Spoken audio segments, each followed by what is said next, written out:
Kimmy here again. Ready for another story? Wait a minute. What? Why are you laughing? Are you?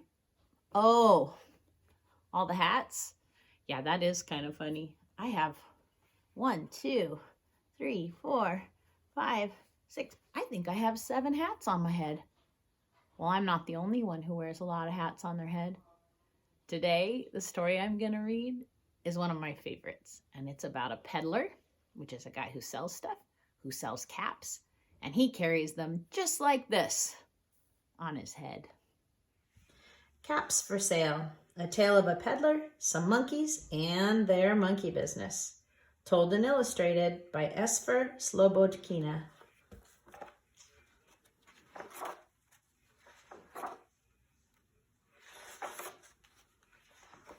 Once there was a peddler who sold caps. He was not like any ordinary peddler carrying his wares on his back.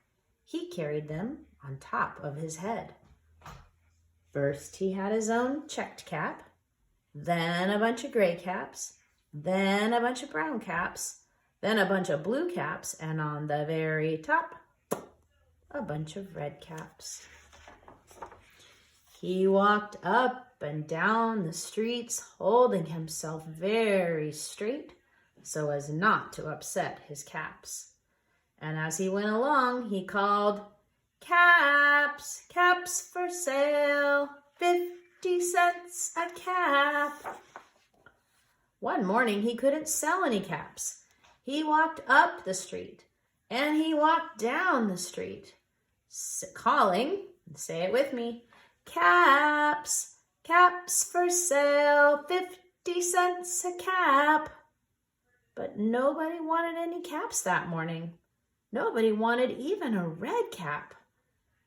He began to feel very hungry, but he had no money for lunch. "Oh, I think I'll go for a walk in the country," he said, and he walked out of town, slowly, slowly, so as not to upset his caps. He walked for a long time until he came to a great big tree. "That's a nice place for a rest," thought he, and he sat down very slowly under the tree and leaned back little by little against the tree trunk so as not to disturb the caps on his head. Then he put up his hand to feel if they were straight. First his own checked cap, then the gray caps, then the brown caps, then the blue caps, then the red caps on the very top. They were all there, so he went to sleep, and he slept for a long time. When he woke up, he was refreshed and rested. But before standing up, he felt with his hand to make sure his caps were in the right place. Oh no, all he felt was his own checked cap. He looked to the right of him, no caps. He looked to the left of him, no caps. He looked back of him, no caps. He looked behind the tree, no caps. And then he looked up into the tree, and what do you think he saw? That's right. On every branch sat a monkey, and on every monkey was a gray or a brown or a blue or a red cap. The peddler looked at the monkeys, and the monkeys looked at the peddler. He didn't know what to do. Finally, he spoke to them. "You monkeys, you," he said, shaking a finger at them. "You give me back my caps." But the monkeys only shook their fingers back at him and said, "Zit, zit, zit, zit." This made the peddler angry. So he shook both hands at them and he said, "You monkeys, you give me back my caps." But the monkeys only shook both their hands back at him and said, "Zit, zit, zit." Now he felt quite angry. And this time he stamped his foot and he said, "You monkeys, you You better give me back my caps."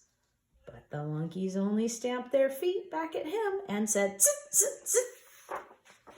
Ooh, by this time, the peddler was really very, very angry. I'm sure you know what it feels like to be very, very angry. And he stamped both of his feet and he shouted, "You monkeys, you give me back my caps." But the monkeys only stamped both their feet back at him and said, "Zit, zit, zit, zit." At last, he became so angry that he pulled off his own cap and he just threw it on the ground and he began to walk away. But then each monkey pulled off his cap, and all the gray caps and all the brown caps and all the blue caps and all the red caps came flying down out of the tree. So the peddler picked up his caps and he put them back on his head. First his own checked cap, then the gray caps, then the brown caps, then the blue caps, and then the red caps on the very top.